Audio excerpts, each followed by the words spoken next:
Welcome, Carm Capriato, the Service Aftermarkets Podcast Pioneer, with the gold standard of aftermarket business podcasts. Join me for Aftermarket Insights as we advance the aftermarket. And as always, know that you'll learn just one thing. Find us on your favorite podcast listening app and remarkableresults.biz or on my YouTube channel. Hey, Carm Capriato at Vision 2025. I don't know about you, Kim, but 1 year went by like that. In a blink, here we are again. Wow. License to Skill, High-Tech Training Expo at Vision. We're here in Kansas City, and if you're not, shame on you. You're missing out. You're missing out. Shame on you. Hey, we're so happy to be brought to you this year by NAPA Trax. 30 years, NAPA Trax has made selecting a really right shop management system. They got people in the field training each and every day. They're an amazing company and a great SMS, napatrax.com. Thank you, NAPA. And of course, we have all other kind of great sponsors on the show. More than 16% of light-duty vehicles on the road are EV and hybrid. Is your shop ready to safely and properly service them? Get your shop trained and equipped to service hybrid and EV vehicles with NAPA Autotech's innovative EV-ready Level 1 high-voltage awareness and maintenance training.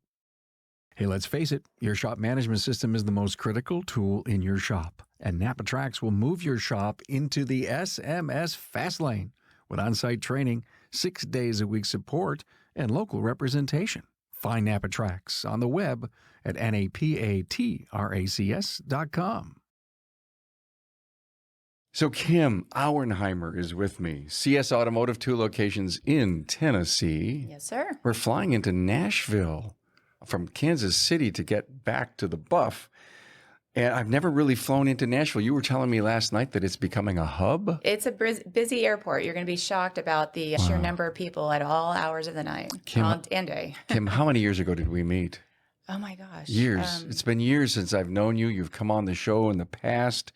And in fact, you're our go-to interview here at Vision. You were here last year. We had a great episode. Please look it up. We just came away from a phenomenal keynote speaker. I mean, we're fresh, we're excited. It's still rolling in our head. And it was Marcus Lemonis. Yes. And if anyone has never, I think CNBC, the show called The Prophet. And he has another one coming out, so I'm excited to see that. A new show coming out, but he also is the owner of Camping World. So Marcus comes out, and I'm kind of thinking that we're going to get his pitch on people, process, product. And he walks into the audience. No one knew where the hell he was. I was looking around thinking, I hear a voice, but I can't find him. He's in the center of the audience, rolling around, picking technicians, specialists, service advisors, owners who are commenting, bringing them up to the front of the room, got a kind of a whiteboard thing going on. And he says, listen, I got all these locations. I got thousands of people like you working for me. Let me tell you what my challenge is. Mm-hmm. And he spent 1 hour talking about everything going on in our industry. And you had a personal meet and greet. I did. And I was very honored to. And what did you tell him?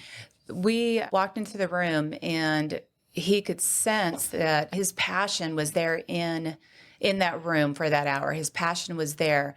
But we had a chance to talk privately after with a small group. And he's just, what's missing? What's missing? What can we do to convince, and I'm just my own words, what can we do to convince these technicians, these shop owners that they are worth their maximum revenue capacity. He talked about that MRC and how valuable each bay is, and not only just for the shop, but he really spent a lot of time talking to the technicians and encouraging them to maximize their revenue for their family, and starting all the way from the top down, and just shared the challenges of the challenges of our day.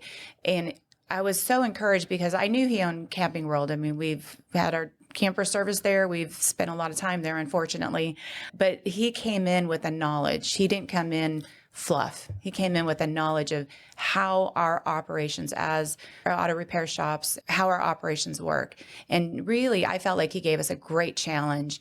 And then on the private meeting, he really just, I just sensed there was this feeling of true passion and interest in each individual person. It was not a show, and gave us each a challenge of our own once he knew a little bit about our story. So really remarkable person. It was a keynote of keynotes, even though it was not a keynote. Didn't you say to him that you tried to show value in the people that were in the room, that they're worth it? They're worth it. And that's one of the things that we talked about was he said, what are we going to do to get this where it needs to be? We get these shops optimized and these technicians making the money that they should. I kind of spoke up and I said, they got to know that they're worth it. Yeah. The technicians, the shop owners, everybody has to know that they're worth what their MRC is. There was he said something at the end. I was telling this to Travis Troy a half hour ago. I said, you just nailed it by bringing in Marcus. Knowing that when he was a child, he grew up in a dealership and he knows our industry. And you know what he said at the end? You do. I'm telling the audience. We have the toughest job in America. We make the macroeconomy move. Without us, we wouldn't be there. It's not glamorous job. We don't earn enough at it. The world on the outside doesn't want to pay us to do the job that we do that's so important.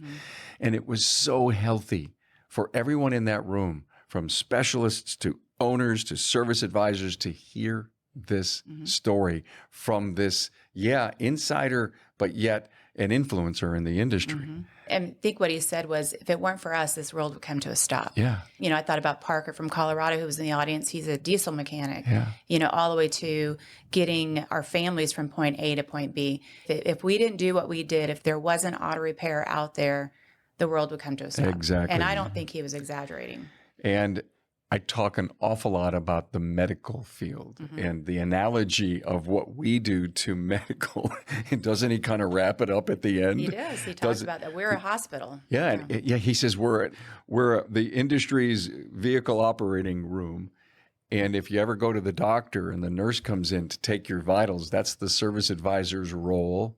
And of course, then the doctor comes in, finds out what the hell is wrong, but should ask additional questions as we're inspecting the vehicle. We're really being the doctor for the vehicle to say, does it hurt here, by the way? Because they're looking in your ears, they're looking up your nose, they're looking in your mouth, they're touching your... I always wondered why the doctor touched my ankles when I was there. I mean, he's see if they're swollen and make sure your blood flow's going. Bingo.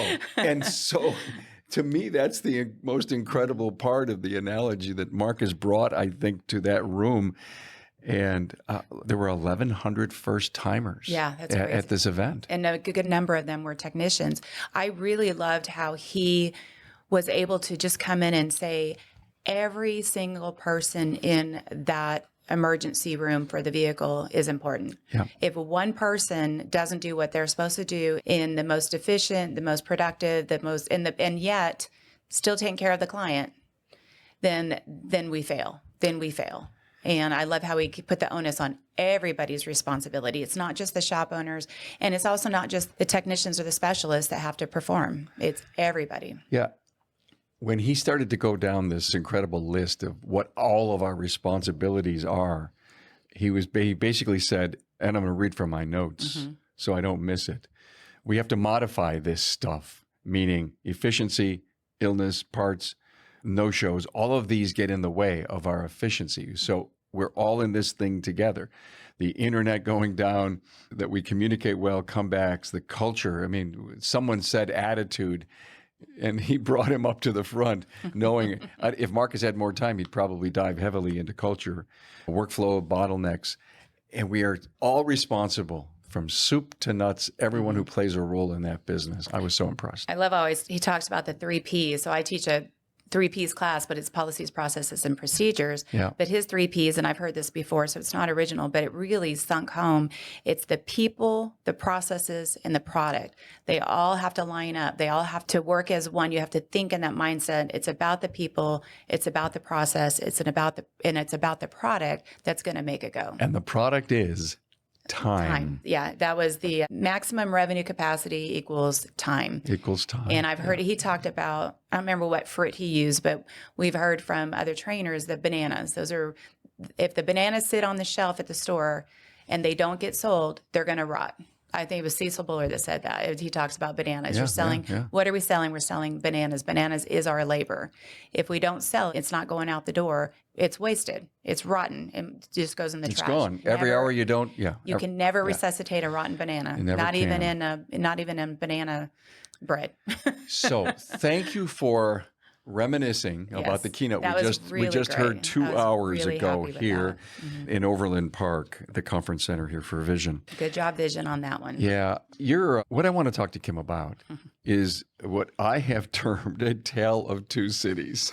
And it's a scary tale. It's not a love story by no means, but it's a good story. It's a good story. 2 locations in Tennessee, one in Brentwood.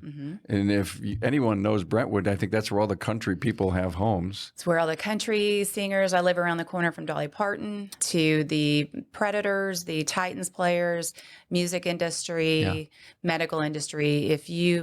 The homes there, if you've ever seen a picture of a home in Brentwood, they all look the same. Mine does not. Mine's probably the smallest in town, but I'm still pretty proud of my house. I bet you are. And you and your husband, Rob, it's the greatest story in the work. We rented a bay in a place, and we in the back of a warehouse. Yeah, in the back of a warehouse. We got lucky. We bought a place. I think you guys were exclusively Lexus and Toyota. Started out, Lexus, Toyota. And I'm sure that was, there's enough Lexuses in the market. Absolutely, yeah, absolutely. And then great run, lots of success, and then you took on store number 2 in a completely different marketplace. So if you're listening to us in this episode, it's not necessarily about telling you to buy another store. It's not. No. I think Marcus said it's about the addressable market. You've got to understand and know your market, the vehicles that are in it, the incomes that you have. Maybe marketing is different. If they're not, say, 2 or 3 or 4 communities next to each other, I think yours is a distance away. Am I right? About an hour and a half. The shops are about an hour and a half apart. Okay. It's a completely different world. Completely different world. And so you don't have to have 2 stores to realize that, oh, maybe Kim's talking about my kind of marketplace and how she markets differently to each one of them, which is why we're going to call this a tale of 2 cities. So the challenge that I know you're having is in the new store. Am I right? It is, yeah, absolutely. And what's the town again that's in? It's called Monteagle, and Monteagle, it's right. Monteagle, Sewanee. They are 2 very small towns next to each other. The demographics are within a 5-mile, and I'm really bad at remembering numbers. But it's within our Monteagle store. It's a demographic of about 5,000 people within 5 miles. So we actually have to go. Our demographics or our addressable market, we have to go out about 20 to 30 miles. But people in the country will drive. They will drive. They have to drive because it's all. They'll drive 8 to 10 miles to find their favorite shop. Yes. And Sewanee said, and then it's interesting because those 2 different locations, our shop is located halfway between Monteagle and Sewanee. Monteagle is a very blue collar, everybody drives an hour to work generally, or 45 minutes to work. If they're going to go down to Manchester or Winchester, maybe half an hour away. If they don't work in the local microeconomy, the small little stores and things that they do have there, they have to drive. Sewanee is a university town. It's a small Christian university. It is more of a affluent university. So the difference between the shops is we have a demographic of 20 miles, a addressable market of 20 miles, 30 miles for the Monteagle, Sewanee location compared to Brentwood. We have a mile to 5 miles and it's saturated. Wow. So it's completely different. If you know Monteagle or you know that area, it's halfway between Nashville and Chattanooga, and it's at the top of the grade. There's a mountain grade that goes on I-24, and we're about a half a mile off I-24. So our customer base is in Brentwood. It's very, probably, I'd say we'd probably had 12 people driving through. Once a month, we'll have somebody driving through that has a breakdown. Where our Monteagle location is 51% is transient. No. And transit either driving through or they're attending the university for 4 years and they're students. Wow. So it's completely different. We don't have a transient market in Brentwood, but it's over 51. It's like 51, 53%. Did you realize that when you bought it? Yes, we did know it was higher because we're looking at the university being just down the street Yeah. and then so close to the interstate on such a high grade. Basically, we're at the very top of a mountain. You go up, very very steep grade, and then you have to go back down. And there's rest stops on each side of the town. There's two off ramps, and there's a rest stop on each side, going east and west. Interesting. So they do that because there is a lot of breakdown. Students have vehicles from home? Students have to drive. Yeah, you have to have a vehicle really to get it to live on campus. Got to It's clear not it with mom and dad? have to clear it with mom and dad. There's a whole set of Real honest and ethical procedures to make sure this car is safe and reliable Absolutely. for the student. And it also creates a flux for us of business. So we're super busy. We get really, really busy the first half of December and the first half of May because the students are headed home. So their parents are telling them, make sure you get your oil changed before you drive home. So we have, we're learning this. This has been a learning process for us. So we went in that market knowing it was going to be a struggle, but I didn't realize how I had to just we've been in business since 2006. I can't do the math. So I guess, what is that? Almost 20 years. Yeah, there we go. Math is hard. For almost 20 years. And a year and a half ago, we bought another business. I had learned in all my years, my 18 and a half years of marketing, and with a certain, not just marketing, but just even dealing with and handling customers in one particular market with a little more affluent, a lot more educated in many cases, a lot newer cars, a lot more, just a whole different demographic. And then we go into this demographic and I'm like, I have to rethink and relearn everything that we have done. And it's the story of two cities. Shops. What It's kind crazy. of different strategies have you done in the rural shop? Even all the way to hiring. So we've even had to decide, based on our hiring, if I were to put our Lori and Zach into the Monteagle location, they would do fine. But we had to bring in somebody that's more, we have a CSR. We only have three technicians in the Monteagle location, but I have two people up front. And I have two people up front because I have a service advisor who's doing the work.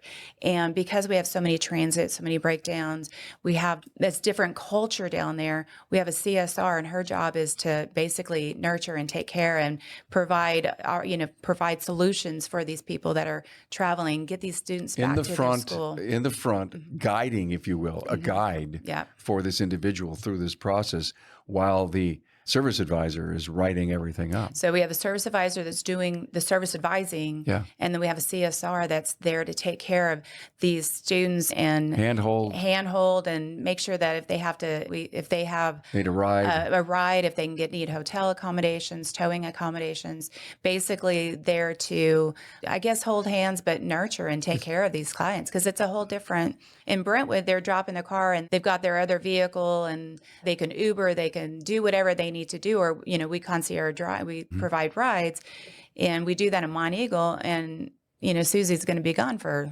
45 minutes to give a ride to the university. We just have to take care of them in a different way. It's an honor. We love it, but it's just different. Are you a NAPA Auto Care Center who is ready to take your shop to the next level? Then the premier tier NAPA Auto Care Gold Certified program is exactly what you need. Gold Certified Auto Care Centers provide customers with a consistent experience no matter where they are in the U.S. Now, this means they are more likely to return and support your shop or find your Gold Certified Auto Care Center while on the road. Gold Certified members can maximize technology, increase their local marketing opportunities, and have a fully trained team that keeps up with the latest trends. Simply put, the Gold Certified NAPA Auto Care program, powered by your local brand, will set you apart. A true partnership is a two-way street. Shops must meet specific criteria to be eligible for the many benefits of Gold. Now, NAPA Auto Care rewards its most committed partners, their Gold Certified members, with free premium shop referrals on the NAPA online locator, annual marketing dollars, an enhanced warranty, training opportunities, program rebates, and so much more. Are you ready to get started? Contact your local NAPA sales representative to discuss your eligibility and apply today. More than 16% of light-duty vehicles on the road are EV and hybrid. Is your shop ready to safely and properly service them? Get your shop trained and equipped to service hybrid and EV vehicles with NAPA Autotech's innovative EV-ready Level 1 high-voltage awareness and maintenance training. Hey, take your Auto Care Center to the next level, the gold level, with the NAPA Auto Care Gold Certified program. This program is for the best of the best who can provide a consistent consumer experience and earn the trust of returning and new customers. Talk to your NAPA sales representative about how you can become a gold certified shop. Hey, let's face it, your shop management system is the single most important tool in your shop, period. NAPA Trax has made selecting the right shop management system easy by offering the industry's best, most comprehensive SMS. Now, it all starts when a local representative meets with you to learn about your business and how you need to run it. After all, it's your shop, so it's your choice, and having local representation is a huge plus. Customizing Trax to your business, whether you're a one-person shop or a large multi-bay or multi-location company, a representative consults with you to help optimize your shop's workflow, efficiency, and profitability. Trax always has the flexibility to do business how you need to do it, which means it can also grow as your business grows. And unlike the other guys, we'll be there for you after installation with the best training and support in the business. Yes, a learning management system tailored to each role in your company. Simply put, Trax was designed and built for shop owners just like you. Visit us on the web at NAPA Trax, that's NAPATRACS.com. How about marketing using Facebook, Google AdWords? Is there a different way to think about the country stores? It is different. It's what we have found is being in Monteagle, we have to be part of the community. So the Rotary, the chili cook-off, be part of the Chamber of Commerce, and it's a lot harder. We have found that it's a little harder to get into that little click niche. Travel, word travel fast. If somebody has one bad experience, you have to protect your image like no other in a small town like that than you do in Brentwood. That's kind of what we've found is we have to get in there in the community, and it's a struggle because it's an hour and a half away from our other shop, an hour and 15 minutes from my home.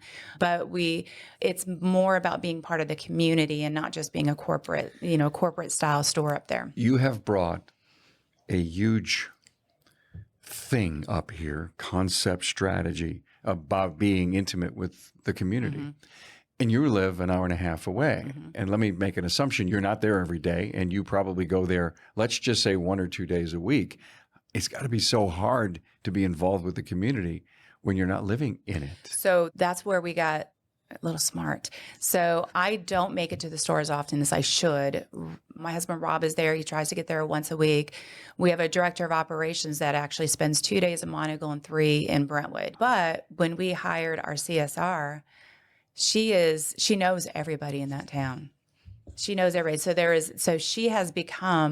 She and Dan, our service advisor, have become the face of CS Automotive. So we give them the autonomy, we give them the opportunity to represent us as, in a sense of having ownership of the store.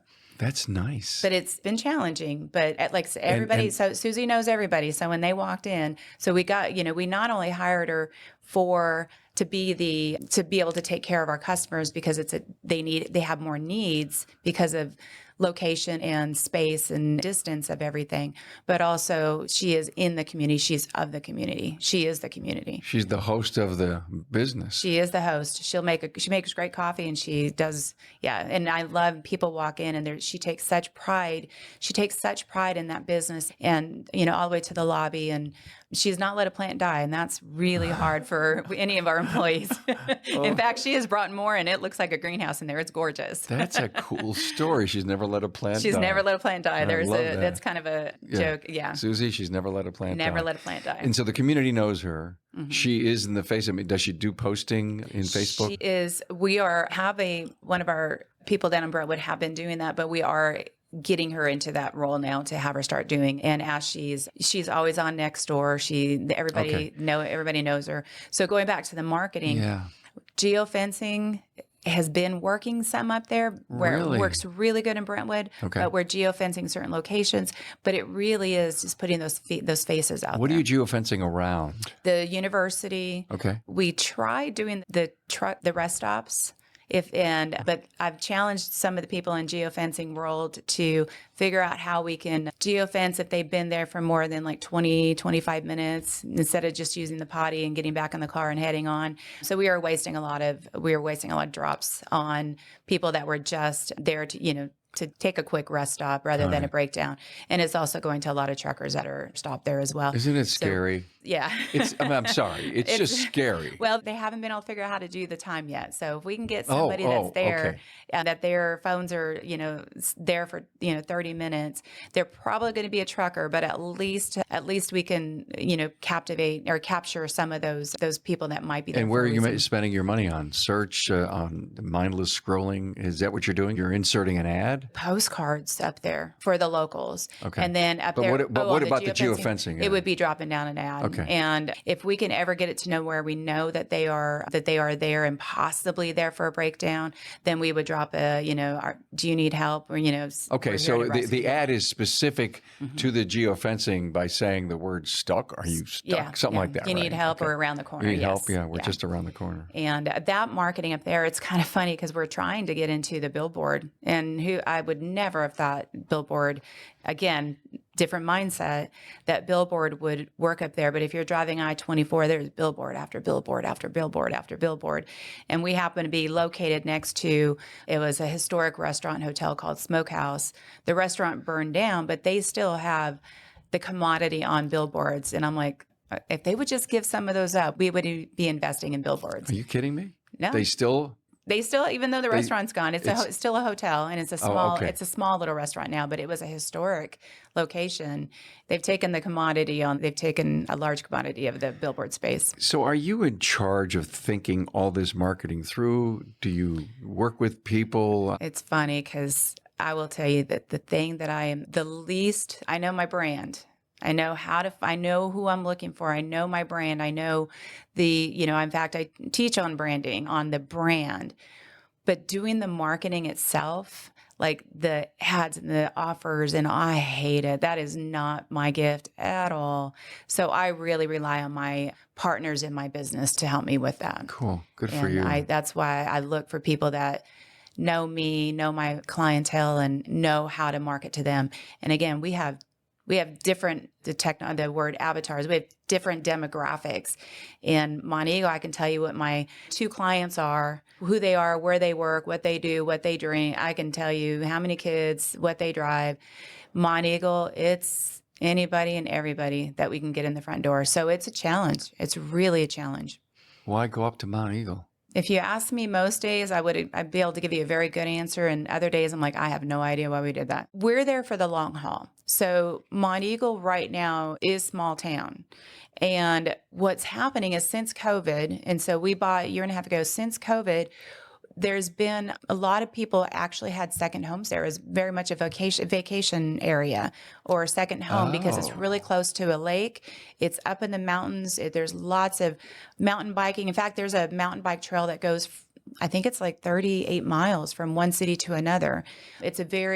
Some of our best friends go up there hiking several times a year during the summer. So it's a very outdoor, it can be a destination location, especially during the spring and fall, some in the summer because of the heat. But what's happening is since COVID, there's been a change of those vacation homes have become more like part-time homes. So I'll use a good example. A friend of mine who lives in Brentwood, works at Vanderbilt. She's in nurse administration. She works from home mostly. She has to be in the office some days a week. So she actually has a beautiful $1 million home in Monteagle. She has now a smaller apartment in Nashville, and she spends most of her time in Monteagle and only drives down to Nashville when she has to work. We're seeing a lot of that. The chief of police in Brentwood, our chief of police just retired 2 weeks ago. He actually has a lot in his building, his retirement home up there. So there's the long haul is that it's developed, it's growing and it's growing fast. And what's coming up there are these bigger homes, bigger people want to make that their final home. So the long haul is it's growing, but the challenge is we have to keep growing in the meantime. While the community is growing, we have to be able to sustain. Yeah, you should be in tandem step with the growth, hopefully. And it sounds like a brilliant idea. It's a tough one, though. It's not easy. I mean, we But have, listen, any business, a year and a half in, even though it was a going business, it may not have been as going as you wanted it well, to be. we had to really step over a bad reputation too. Okay. We All had right. Well, that challenge right there. There's a year. Okay. There's a year. And the changing demographics of people wanting to not have the vacation home, but more the permanent home. yeah. And that, I can't imagine the opportunity where the property values are going Right. because of it looking like such a great place to retire to. Yes. I mean, we had an opportunity. This was a situation. It was we probably would have really heeded a lot more caution or take a lot more caution in making this decision. But because of certain situations, the owner was sick, very, very sick, had multiple transplants, et cetera, et cetera. So we had the opportunity to be able to walk into that location with no money out of our pocket. It wasn't an investment to walk in besides our time. It was a huge investment of our time to get the property, the building into, we had to replace all equipment. It was just a mess. But we went in and, put the lipstick on, and not a pig, but we put lipstick on and made it look the way it should. And then it took that next. We're still working on the reputation. I just got a couple more reviews today, and we're 4.9 with a little over 100 reviews in that one location. Number. I can't complain. Their reputation is solid, but there's still a lot of the stigma, and it is a demographic where there is a lot of DIY there. Or you can even go down in the shop. That's the country. That's the country. But I mean, there's a shop. There is a shop that has a store. I mean, a sign out front that if you take your oil and take your own oil and filter, they will change your oil for $9.99. That's a disservice. And so we have to challenge that mindset of the DIY is great, but you're up in the mountains, you're going up and down that hill. If you're doing your own oil, are you checking your brakes? Are you checking your tires? Are you doing what you're supposed to be doing to make sure that your family's safe, especially on those mountain roads? Well, if you're bringing that vehicle in for all the right reasons and giving it a great inspection and showing this individual how long this car will last with the proper maintenance, and they feel good, they have a home. I always think about that. I have a home. I have a place I can call, and I just drop the keys and I say, "There's a noise, fix it." And that's what you're hoping for. It's also your D personality too. Oh, well, I'm a high I. Oh, are you a high I? You're up there with the D though too. But yeah, I have a D. But no, and honestly, it's not even about your personality. It's the fact that you have a trust them. That's your home. Yeah. And that's what we're looking, Brentwood, we've been able to establish that. I think, again, we're 4.9 there, and I think it's over almost 500 reviews, or I don't remember. Well, you're doing some right things. So we got the reviews. Our goal is to make our shops, our clients' homes. Again, with the transient population from Monteagle, their home there. It's a hotel. They're only going to stay there one night and move on. But we want to make it the nicest hotel for that we can. But it's a whole different mindset for us, for our clients, for our technicians and our advisors. And back when you first started the business, I think, what's that, 20 some years, almost 20, 19 years ago. Yeah.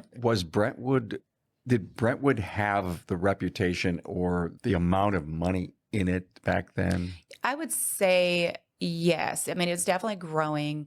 We had the honor of being able to raise our kids. We moved there in 2005 to open the shop in 2006. It has a reputation of one of the best schools, high schools. Actually, now they have 2 high schools, so it has grown. But in the United States, I mean, blue ribbon schools all throughout, elementary, middle, and high school. And being that it's a pocket, it's the southernmost, I'll put it this way. If you walk out the front door of our shop, as soon as you walk out the front door, you're in Brentwood. If you're in the shop, you're basically in Nashville. So if you're we sit that close to Nashville. The back half of our property is Davidson County. The front half of our property is Williamson County. So we're split. Yeah, it's lovely. But Brentwood has a reputation of being a great area to raise a family. So you do see the white picket fence, the 2.5 cars, you see a lot of that, but I wouldn't say it's evolved a whole lot since we moved there 20 years ago. It's gotten more condensed. There's gotten more populated for sure. Kim, what did it take to grow Brentwood? Reputation. I mean, that's why people move there, is reputation. And so you're supporting that with, I mean, yeah, I get it. The reputation, I live in Brentwood. I get my car service at CS Automotive. That's powerful when people say that? I believe so. And you earned that how over all these years? By taking care of our customers, by putting our customers, our clients first. And sometimes that's at an expense to Rob and I. We always take care of our employees and we take care of our customers. Is it employee first, then customer? Absolutely. Because if we don't take care of our employees, we're not going to be able to service Absolutely. our customers. And so we have taken care. This is a great story. Our shop name is CS Automotive. But we started off as Cool Springs Automotive because our first shop was located down in the Cool Springs area, which is actually Franklin, Tennessee. But it's an area that's known as Cool Springs. So our business name is Cool Springs Automotive, LLC.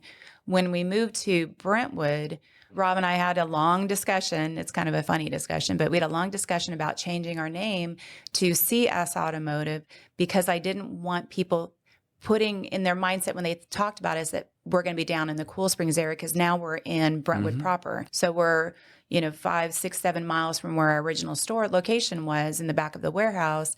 So we changed our name to CS Automotive. We happen to be on Church Street. So CS. No. Yeah. So that works out. However, the irony is. Perfect. The irony is this, that I'm going to say this, and I'm saying this out loud for everybody to hear. My husband was right, because I felt like we needed to change our name from Cool Springs Automotive, and he disagreed. Next door to us now is Cool Springs Plastic Surgery. So he was right. But here's the great story about that. A customer comes in and he says, what does CS stand for?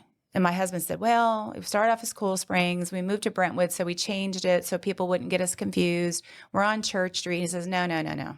He says, no. CS Automotive, CS stands for customer service, because that's what you do. You provide customer service. And so I get verklempt when I hear that story, when I think about that story, because that's how we built our reputations, the customer service. And I credit it to our service advisors at the front desk. Lori and Zach, they're phenomenal. Mm-hmm. See, and I believe that the word customer should be replaced with client. I don't know if I've been saying client, but it should be client service. But people know customer service. They know that, they are clients. I get it. Yeah. And Marcus did make a point this morning about that, we've got to take care of our people first. Absolutely. To all the right points. Are they eating well? I mean, what are we feeding them? Yep. Yeah. And when you walk into our locations, there's a picture wall. So you walk in on the left side in Brentwood, there's a picture wall, and there are pictures of our employees and their families and highlights. The new baby comes up, we print it out, put it up there.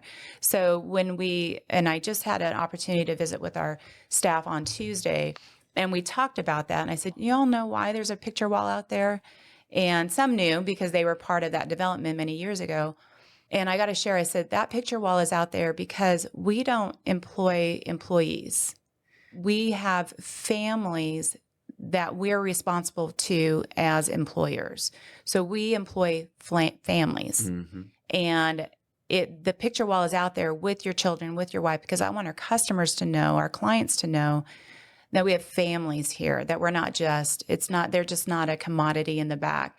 I had a customer walk in, and I happened to be at the front desk at that time, and he can hear something. He stops and kind of looked, and I thought, oh, I hope there's nothing inappropriate going in the background back there, because I can hear them out there, the technicians, I can hear them out there. And he said, that right there is the sound of a place I want to bring my car. And I thought, I did have to take a hesitation, like, what is he hearing? Well, he was hearing laughter. He was hearing joy. And that meant so much to him that he can walk into a shop and he can hear laughter and joy coming from the back shop, not just the front. So I love that. In my keynote on the rise of the mechanical and technology specialist, I am out there. It continues to evolve. And I just did it this past weekend. And I mentioned about how if we're trying to make sure that our facilities bear up to the level of service that we are giving and the prices that we charge and the kind of monies that we want our people who work for us to earn, because we have to earn that. We've got to upgrade our places. Absolutely. And so I mentioned to people to go on my website, type in the Ritz-Carlton bathrooms, because a lot of shop owners have done some major upgrades to their facilities. I just visited my first Buc-ee's. Who would have thought that a truck stop, not even a truck stop, what is it, a convenience store would have bathrooms like that? I'm going to stop at every Buc-ee's, not just for the pulled pork sandwich, but to use their restroom. Absolutely. So my point. And it's a convenience store. So here's my point. And I would love to know, find out from Buc-ee's, do some research for me, please. Okay. Next time you go in, ask them, are your bathrooms for the employees just as nice as mine? Ooh, that's a good one. Okay. I'm going to do that. But are your employee bathrooms They are. just as nice as the customer? They are. We just have to work a little hard at keeping them cleaner. All right. Okay. So, but yes, absolutely. And that my point. And the dressing room. My point is everything that we consider to do for the client, if we don't do it for our people, Agreed. that we're missing something, especially if we have this culture that says our people come first. Agreed. Absolutely. Anyway. Yeah. And going back to the Monteagle, that was one of the first things we walked in. We're like, this employee bathroom is. Get me some dynamite. It was bad. So, and the technicians that were there that came over from the old business, they were blown away that we would go in. And first thing we did was rip out all the VC vinyl, whatever tiles and pull them out because it was disgusting. And that was the first thing that he talked about, is like how we took care of the bathrooms for them. So I agree with you. Absolutely. Yeah, there's a lot of people listening to this that are saying, you caught me.